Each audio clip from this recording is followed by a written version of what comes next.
Kia ora and welcome back to Wellywood Wargaming. My name is Damon and we are here to talk about Outcasts. Now, I've mentioned that I'm going to go through every single gang in the game and give you a guide to that gang. And of course, you probably thought I was going to start with the generic house lists, but I can't help myself. This book is my favourite hardback book so far to date. It is the gang that I've played the most so far, and the gang that I'm the most passionate about really as well. As you can tell, I'm very excited about doing this video. So I'm going to go through the entire book. I'm going to explain exactly what it is to be an outcast, exactly how they differ from other gangs, how they play, what you can do with them, what your options are, whether they're a good starting gang for you if you're new to the game or not, and just explain everything that there is in this fantastic book, which is also a great arbitrator tool as well, I would say. Now, of course, there are a couple of new gangs coming with the Squats and with the Ash Waste Nomads, and I'll get to those eventually. I'm not sure the order of things here, but I'm going to go with the gang that I feel most closely aligns with my personality and the way that I play the game, and that is, of course, Outcasts. So without further ado, let's get into it. So, you might be asking, what exactly is an outcast? And if you're new to the game, of course, you're going to see the main 6 houses: Goliath, Cawdor, Escher, Dilak, Vansar and Orlok, and you're going to probably go with one of those. And I would say you're right in doing so, because they are much more simple generally, and they're a really good starting place for the game, I would say.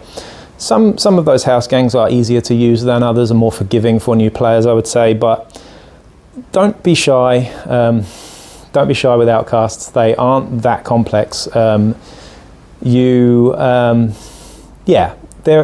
really, really great gang for anybody who's looking to get into this. And if, like I said, if you're a hobbyist or you're someone who enjoys painting or modeling and really wants to customize and give a lot of flavor to your gang, then these babies are for you. Now, what is an outcast exactly? I suppose that's worth explaining. So an outcast would be someone in Necromunda who has sort of fallen out of society, I suppose. A real dreg of society, shunned by everybody. Usually these guys are scum, hive scum, who are living on the streets of the hive city, or they are in bars drinking themselves silly. These guys are petty criminals, thieves, rogues, vagabonds, bandits. Not usually very competent fighters. These guys will do anything for a quick credit or two, just to stay alive, just to survive, basically. Now, what can happen with people, weak-willed individuals like this, is they can meet a cause or an enigmatic leader that can make them, follow and do as they're told, basically. And that's pretty much what this book explains. And the way that they are built in the game is that usually, pretty much always, you will have a particularly strong leader who will be usually stronger than most other gang leaders in the game, and a load of cheap riffraff as your champions and gang fighters. So there you go. We're going to start talking about the gang leader themselves to start with, because there are lots of options here. So here we go. So you've decided to play Outcasts because you're cool, basically.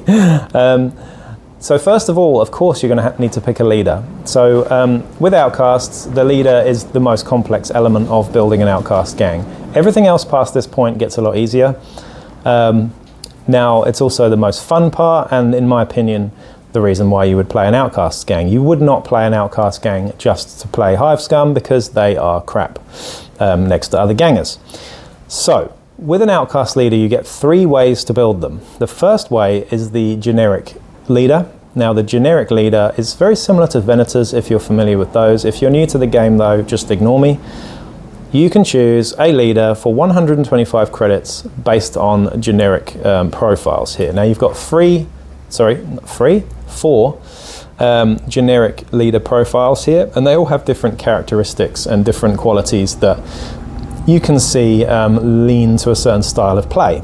So the first one, for example, is quite different to any other leader that you're going to have in a generic sort of setting, because they've got very, very high movement. So you're looking at a movement 7 leader here, which is very unusual. There isn't anybody, I don't believe, that starts in the game as a leader with movement 7. So that's pretty cool in itself. that leader also has ballistic skill 2+. So this leader is built as a fast shooter. Now that could be someone who's very, very quick with a melter gun and hip shooting. That would be very nasty. You could build them as a heavy weapon platform that moves around lots with a dispenser.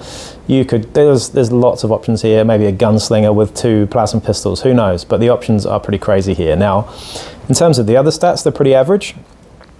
With decent initiative here, but the mental stats are what really vary on these leader profiles. And the mental stat that sticks out so much on this leader is, of course, an insane cool of 4+. So if I'm looking at this, I just think that it's an Eldar Ranger or something that's stuck in the hive, because those stats just really lean to a sort of slightly Xenos feel to it, I think. But you know, it could be anything, could be absolutely anything. But yeah, intelligence of 5+ and a cool of 4+ is just amazing. Very average willpower and very good leadership, but there you go, that's your first profile. So going into the second profile, I would say this is the most mundane and typical sort of leader profile here. It's very similar to maybe an Escher leader, I would say. In its stat line, you've got very decent movement 6, weapon skill and ballistic skill 3+, strength, toughness 3, wounds 2, attacks 2, initiative 3+. The mental stat that sticks out on this one though, of course, is intelligence, which is a 4+, so not quite the Escher bimbo leader, but perhaps, you know, you can see already that that profile is quite a jack of all trades, really. It could be a shooter, it could be a close combat specialist, but nothing really sticks out there aside from the really, really high intelligence there for me. Now the next one, the third one, is probably my favorite one. This one you can see is built for close combat, I would say. So we have a movement of 5, which is average. We have a weapon skill of 2+, which is fantastic. 4+ ballistic skill, so definitely not a shooter here. But we have strength 4, wounds 2, 3 attacks, which is amazing for a close combat fighter. And like I said, with the mental stats, the willpower here is a 4+, which, now willpower is only really used for psychic powers and things like that. And of course, this is the leader that you would, by default, build into your weird leader. So if you did want to go down the psychic route, you would probably want to use this one because you're starting with such high willpower. That said, of course, it is a close combat focused profile, so a close combat weird can be a bit strange because those turns where you really want to be charging stuff kind of conflict with you wanting to cast psychic powers, so, or they can do anyway, in my opinion. But there you go, that's those 3 profiles. The last one is more of a sort of Goliath profile. So instead of having the strength there, we've got the toughness 4, we've got movement 4, so they're a bit slower. They have better weapon skill than they do ballistic skill. And the mental stats on this one are, of course, with that insane cool of a 4 up as well. So this really does remind me of a Goliath here. We've also got 3 wounds as well, so similar to an Orlok leader there. But in summary, stats-wise, these leaders are all really fantastic, particularly that first and third one, if you ask me. And even the fourth one, actually, with the 3 wounds, is very, very nice indeed. For 125 credits as well is a bargain. Now, of course, your generic gang leader has the same benefits that any other gang leader has. They will have group activation 2, so that means that they can activate with 2 other fighters that are close by. They also are a leader, so they have the 12-inch bubble of cool for your bottle checks, etc. And they also have tools of the trade, so it does mean that they can have varying fighter cards and different loadouts and stuff. So as you can see, some of these have some really nice options, so you might want to build a fighter card as a sniper, one as a close combat, one as whatever. Like, you've got lots of options here. And remember, this is just the generic leader, so it gets a lot more fun with the other types. Now skills, of course, we're going to go into skills in a minute actually, but first I'm going to go through affiliation. So if you take a generic leader like this, you can choose its affiliation. Now you can affiliate in a number of ways. The first way would be clanless. Now this would be a leader with a background that isn't attached to any of the clan houses, so to speak. So if you're clanless, the bonuses that you get for that is that your trading post is not affected by your your outlaw or law-abiding status. You don't have a law-abiding or outlaw status, so you can trade freely from the black market or the normal trading post, which is really, really cool. a nice little thing to have there. So you're just unaffiliated to any house in the game. However, you are universally distrusted, so you cannot form alliances at all. So if you do use alliances in your campaign, that might not be the way to go. We don't really use alliances here in ours, so there you go. Now it gets more fun right now. So you can be clan house affiliated. So what this means is that you're an ex-ganger, an ex-champion, an ex-leader from one of the 6 house gangs. Of course, that means that in terms of the alliances that you make, then you can only make alliances with the strong alliance that that house has. So for example, if you have a background of House Cawdor, Co-Iron would be the only option for you. If you are Goliath, then it would be House Grime, etc., etc. Again, alliances aren't a huge part of the game unless you really do run them in your campaigns, then sure. But the main draw of being clan house backed is that you have access to their house equipment list or house weapons list across the board, which is really, really cool. So all of a sudden your scummers who have very, very limited weapons to start with can have blunderpoles, can have renderizers, can have stiletto swords. So what's not to like about that? Of course, you're thinking, well, why don't I just play that house? Well, there are big differences. You aren't allowed to get your champions that you can't get Death Maidens in an Outcast gang. You can't get Stimmers in an Outcast gang. There are various different things that you're going to have to take into account if you're going to play Outcasts who are backed by a house instead of that house. There are a lot of differences there, and I'll go into a bit more of that in more detail as well. So that's your clan house. Anyway, the third way is through being from a merchant guild. So you might be an ex-slaver or something like this. Now, of course, merchant guilds aren't actually houses, so they don't have a house list as such, but it does give you access to what the delegation of that guild has in terms of weapons and equipment. You are allowed to have that those weapons and equipment in your starting gang, which is pretty cool. Whether you're whatever merchant guild you are, you can use that equipment, which is quite nice. The next one, of course, is criminal delegation. So very, very similar. So with the criminal delegation background, then your leader's just an ex-narco lord or something, and they can also get the list of equipment that criminal organisation gets in the delegation. And the last one, of course, is the noble house. So if you are from House Catalyst, or for example, like my last gang, you would have seen in any of the battle reports, I had a House Catalyst backed gang. You can use the equipment that comes with the House Catalyst stuff. Of course, I actually went with House Van Saar backed, but led by Catalyst delegation. So that's slightly different there, but there you go. So that's your background there. The next thing, and the really, really fun stuff to talk about now as we get into it, is that you don't have to have a generic leader at all. The next way of doing it is that you can have your gang built around a delegation. So whether that is a Fallen House delegation, whether that is a guild delegation, all of the delegations are listed in the book, and they have a points cost. So for example, you could have the Pyromantic Conclave as your base for your gang. So your leader would be the Pyrocean Lord, your champion would be the Pyromagier, and the Cinder, you'd get 2 Cinders, and the combined cost with all their equipment and everything would be 450 credits. Now, of course, that gives you 550 credits left over to spend on Scum and another champion if you wanted. So it's pretty good. Some of them are a lot more powerful than others. Again, I'm quite experienced with using these. I used House Catalyst last campaign, and it was really, really good. I had the Masked Killer as my leader, Ayuki Yagyu. She was an absolute close combat beast, and I also had the Mind Frayed, which was my killer clown, who was just running around with 2 flowers and a displacer field, and that was really fun. And that was 320 credits to do that. And then the rest of my gang was fairly generic in the build. But I just like the flavour of it, I like the character of it. But yeah, there are a number of different Forge World models available to you as well, and they are all, in my opinion, amazing sculpts. I know that a lot of people really like the Nautican Guild, the Siphoning Delegation. They're not particularly good in the game, but they look amazing. So building a gang and actually modelling them around that would be really, really nice as well. So a nice appeal there too. Now the third and most important way that you can build a Outcast gang is, of course, taking any fighter profile from the entire game, be that a Feelings Cat, be that a Goliath Juve, being that whatever you want, any Dramatis Personae can be your leader. Now, they come as is for the cost that they cost on their fighter card.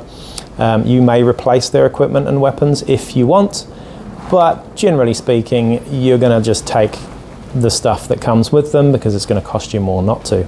Now, in the current campaign that I'm running, I am using the Sisters Novitiates Kill Team models as a Redemptionist-backed Outcast gang. So they get access to the Cawdor and Redemptionist house lists. And my leader is Clovis the Redeemer. So Clovis the Redeemer is the Redemptionist nutcase who runs around with a huge eviscerator and is just awesome. His stats are awesome. He starts with 4 skills and he's only 200 credits as well. So really, really awesome. And as you can tell, a lot of flavor already just from describing the gang that I'm going to be running. So they're going to be very, very different to Kira's gang in the upcoming campaign, who you'll see me playing against tomorrow, who has a Cold Trader-backed Outcast gang. So we have sling guns, we have 2 sort of Voidborn scum in there, and they have all sorts of sort of Xenos weaponry and stuff going off. So 2 Outcast gangs, very different vibe, very different play style, and most importantly, very different fluff there too. So there you go. That's how you build an Outcast leader. As you can see, that is most definitely the most best and exciting and most interesting thing about the Outcast gang here. There you go. Now the next thing I want to talk about is something that is attached to leaders and champions, but it's archetypes. So you can assign an archetype to your leader or champion. They do differ depending on the leader or champion, but there are 5 archetypes in the Outcasts gang. Those are Brawler, Gunslinger, Survivor, Mastermind, and Weird. Now, Brawler, for a leader, would get Brawn as a primary skill, would get Leadership and Ferocity as primary skills. So pretty nice. Ferocity and Brawn can both be really, really good actually. There are some good skills in Brawn. Everybody gives it shit, but I like the Brawn skills, particularly Ball Charge and Crushing Blow. Ferocity though is definitely a better skill set. You get True Grit, you get Nerves of Steel, which is a fantastic skill, and you also get things like Unstoppable and Fearsome and whatnot. So Brawler is a pretty good one if you want a close combat focused fighter who you want to just stay standing in the middle and just survive. You then have Gunslinger, of course, which would be the shooter. So you've got the shooter profile for a leader or a champ. Of course, they get Agility and Shooting and Leadership. Now, Agility is an excellent skill set in my opinion, and so is Shooting. It's arguably the best in the game. So Agility and Shooting combined are just awesome. Again, it's different for champions because they won't get Agility, they will just get Shooting as a primary. But for leaders, yeah, that gives you a lot of options there. The next one is Survivor. It's probably my favorite just because I like the sound of it and the vibe of it, but a Survivor is just your absolute ruffian.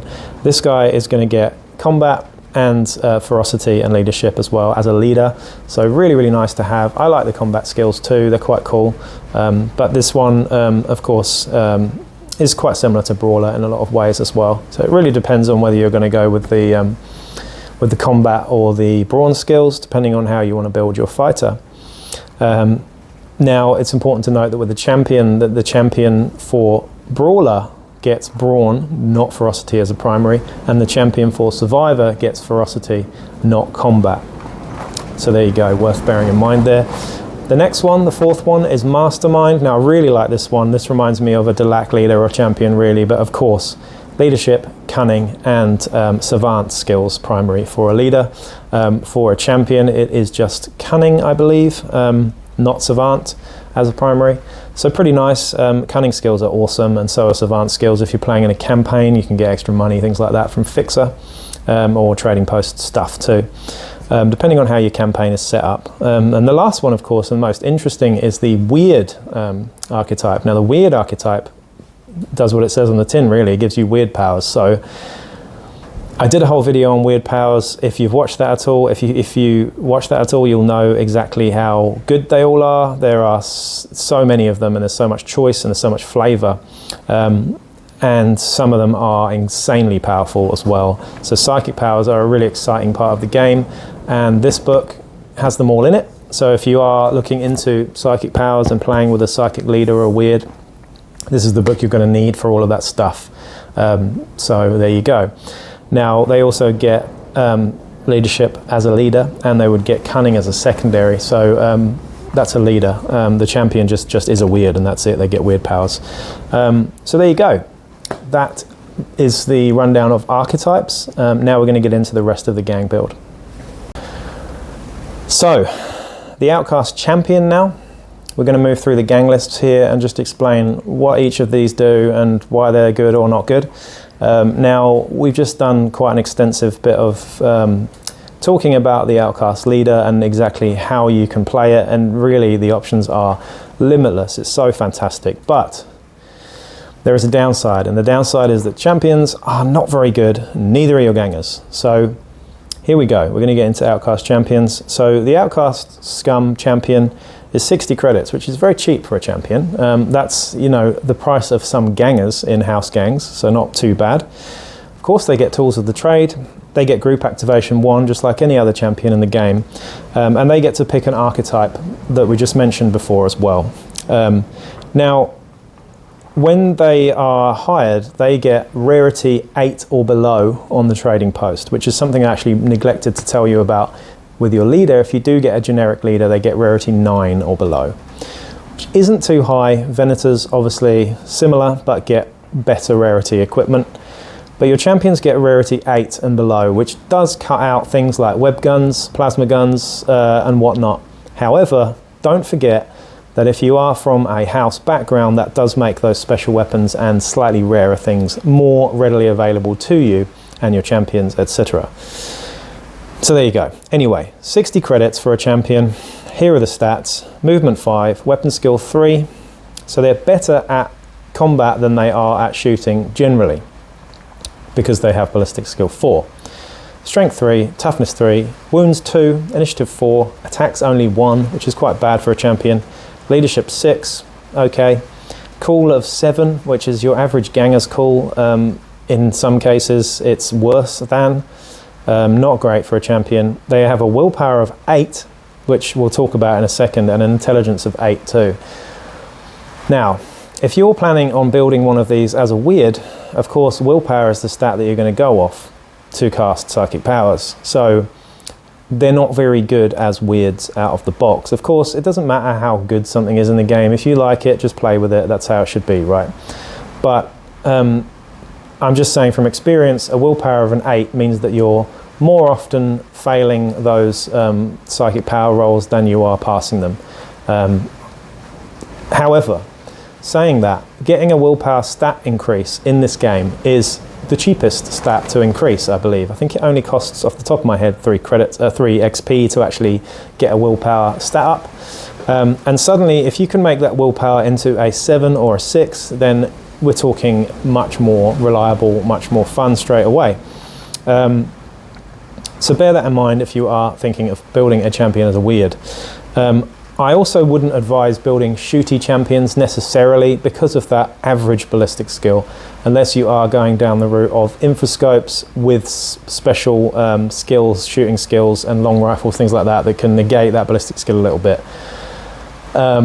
It's just not that good. So Outcast champions are a little bit of a wet fart, I'll be honest. My current gang, I have a Outcast champion with a fire pike because she gets access to a fire pike, being redemptionist backed. That's pretty cool because it negates that ballistic skill. She's also got nerves of steel too, which keeps her standing if she's lucky. Now, a cool 7-up with nerves of steel isn't great, but it's nice to have. I'm passing it half the time, so there we go. We'll see how it does in the campaign. My other champion, for example, I've gone with the close combat focus, so I've given her a flail and a sword and berserker to get that extra attack. So she now gets 4 attacks on the charge, 2 with a sword, 2 with a flail, both hitting on 2s, which is very nice because they're +2, +1 to hit on each of those weapons. I'm rambling a little bit here, but you get the idea. I would generally try and avoid going all out shooty with Outcasts, just because the stats don't really help you out there. Sure, you can build a very shooty leader, but the champs, more combat focused, I would say.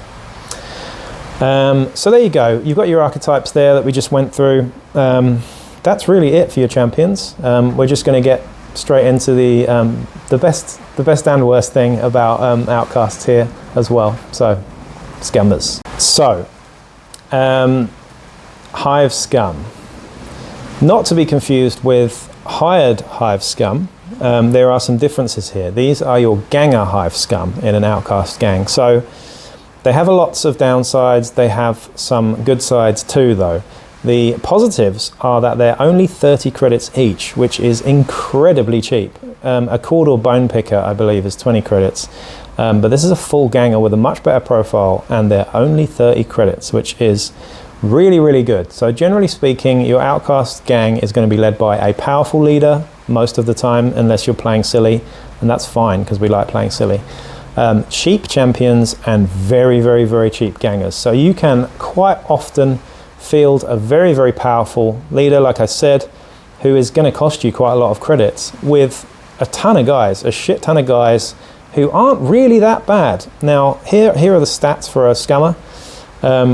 Their movement 5, their weapon skill 4, their ballistic skill 4, strength and toughness 3, wounds 1, initiative 4, attacks 1, and all of their mental stats are an 8+. So, as you can see, their physical stats are just very average. They've got average everything across the board. So, not too bad, really, because, you know, give them las guns and they've got decent range, decent accuracy, things like that.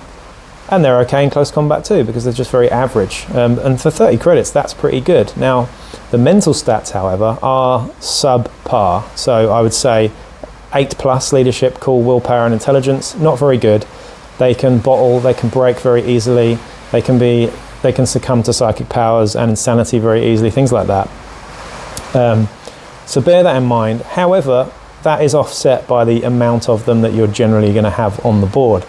They're also very, very easy and cheap to replace. So you're looking at a kind of a hoardy gang, actually, when you look at how gangs play. I mean, generally they're not an elite gang, so you're going to have usually more fighters than your opponent, especially if you team that with one of the tactics cards that I'm going to talk about later, which is almost a bit too good. But with the Hive Scum, instead of getting the rarity roll, the rarity of equipment that a hired Hive Scum would get, and this is where they differ, they instead just get a generic list of equipment, which is very, very basic. So you've got auto guns, las guns, throwing knives, sawn-off shotguns, and shotguns. That's it. That's it for basic weapons. Pistols, again, same again, really. And close combat, you've just got things like axes. You have got chainswords on there, which everybody loves. But yeah, fighting knife, flail, maul, two-handed hammer, two-handed weapons and whatnot. Very, very simple war gear and equipment. Only 3 types of armor, so hazard suits, flak armor, mesh armor. But forget all that for a minute, because again, if you affiliate with a house background, of course, you can give them other stuff. You can give them hand flamers. You can give them sexy shit that makes them work better. So bear that in mind, because I think that's the way that you make them a lot better. But what's not to like about 30 credit scum? Awesome, awesome sauce. So there you go. That's the lowdown on the gang stats and composition wise. I'm just going to quickly go through some of the tactics cards that you can get with Outcasts. Now, when I compare these to a lot of other house tactics cards, I actually think they're the best, if not one of the best decks that you can build from if you use tactic cards. If you don't use tactics cards, you can skip past this bit, but we do, and they add a lot of flavour and fluff to the game. And I think with Outcasts, again, you can add an extra layer of fun and fluff by giving them a very unique play style that fits the background and the fluff that you've given the gang. I'm just going to pick out some of the ones here that I feel are worth mentioning, because there are some bad ones and there are some really, really, really good ones as well. Now, the first one I'm going to mention is called A Few Friends. Now, most house gangs have a card that gives you some free juves for the game.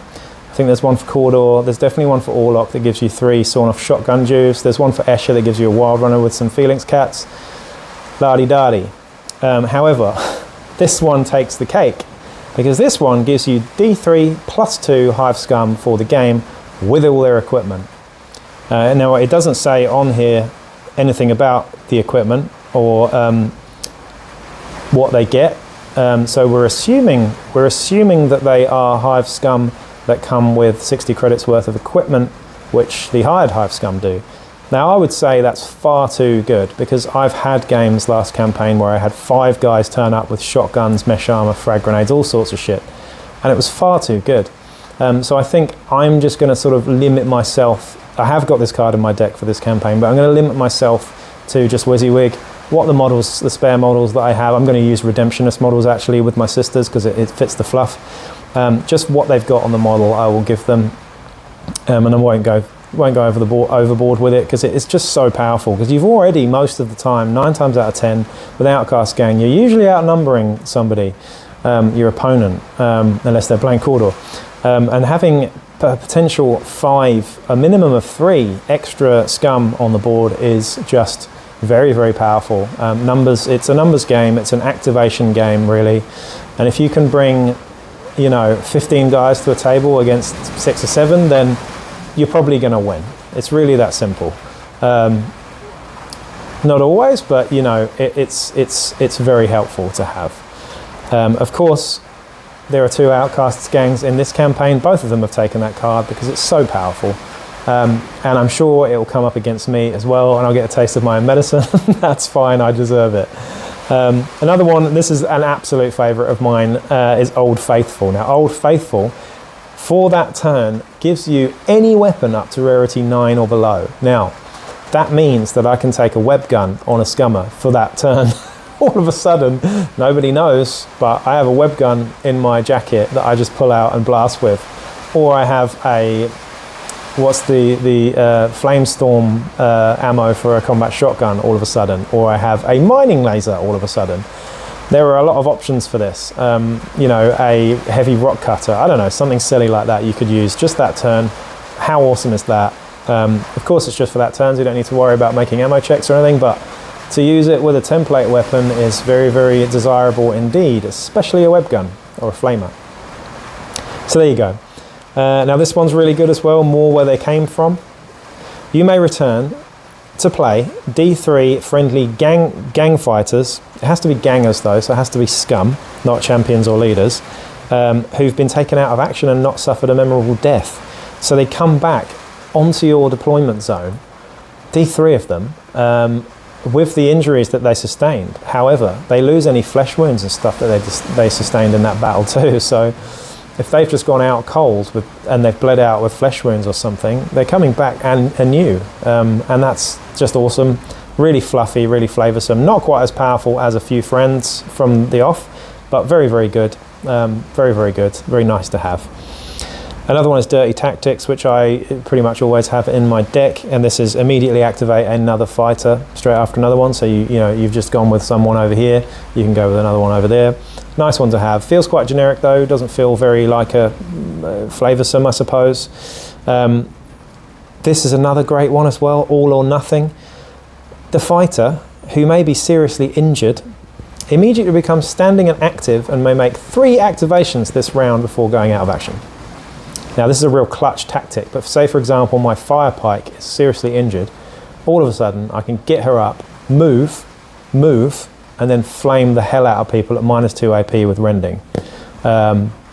It's insanely good, but you do go out of action at the end of it. So, but if you're likely to get coup de grace soon, or you're likely to bleed out, you haven't got any friends around you, it's just a last gasp clutch move that you can do, which is really, really cool. Fight Another Day is worth mentioning as well. This one, instead of making a lasting injury for a fighter, you can just make them go out cold.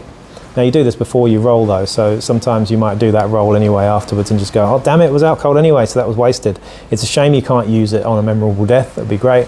But you're going to use this every time on your leader, because your leader's probably going to be a lot more valuable than anyone else in your gang as an Outcast player.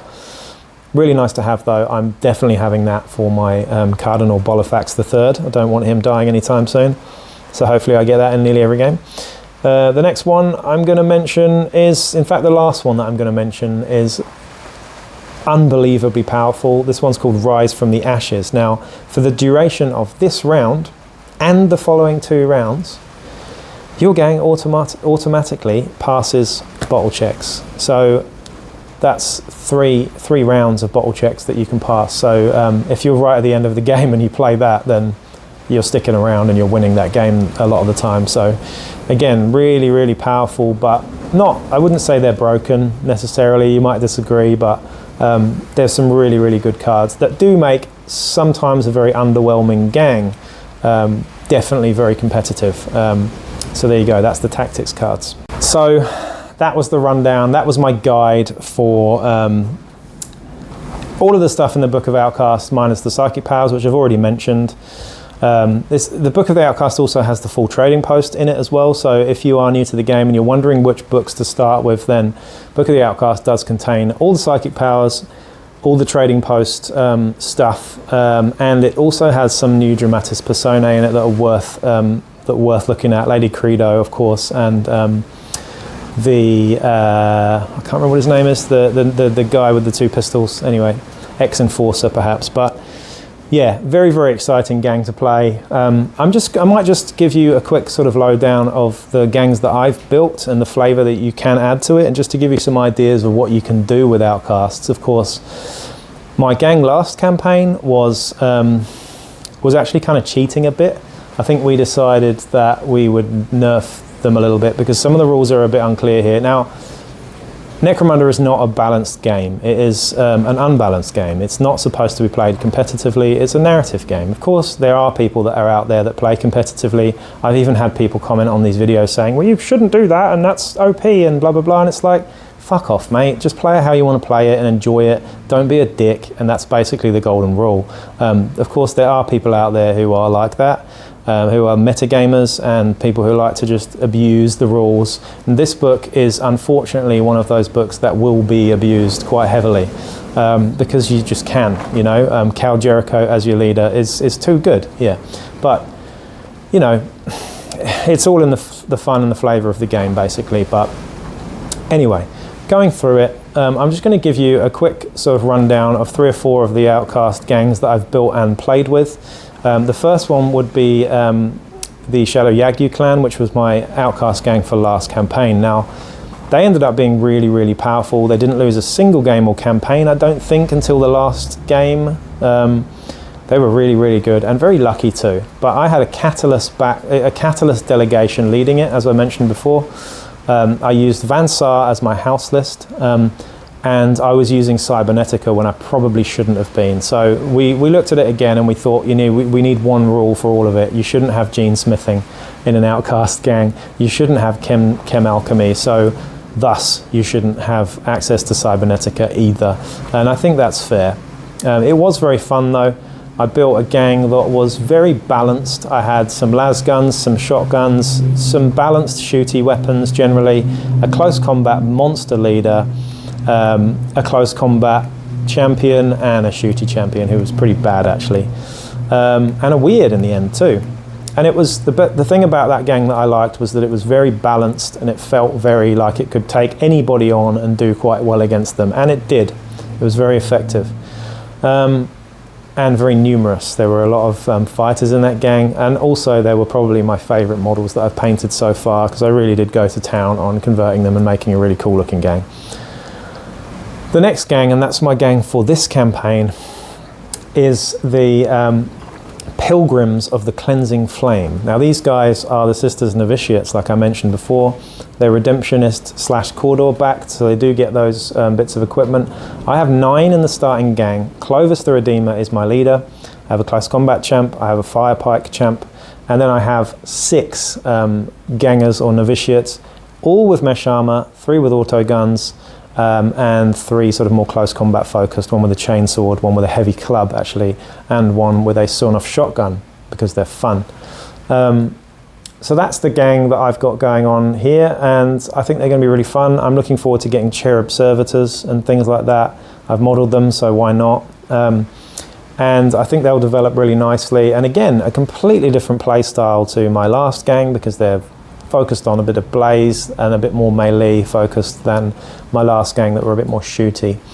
The other gang that I'm going to be playing, and this is probably next campaign, is a gang of 3 weirds. Now I had the idea for this. I wanted to do some really depraved, horrific sort of trio of weirds. So I was going with a psychic leader with the third profile that I mentioned with the insanely good willpower of 4. And I was going with 2 weird champions. Now, like I said before, the weird champions are not great because you've got willpower 8, but I'm going to do it anyway.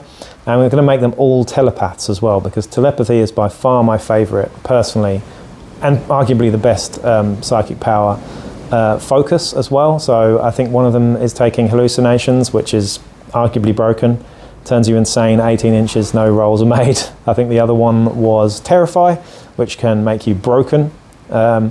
And the other one was mind control. So mind control on the leader would have been really nice too. And that gang is going to be built around, yeah, lots of cheap chaff with reclaimed auto guns, things like that, based on the Blackstone Fortress or even the new cultists that have just been announced at Warhammer Fest. So that's another way of playing.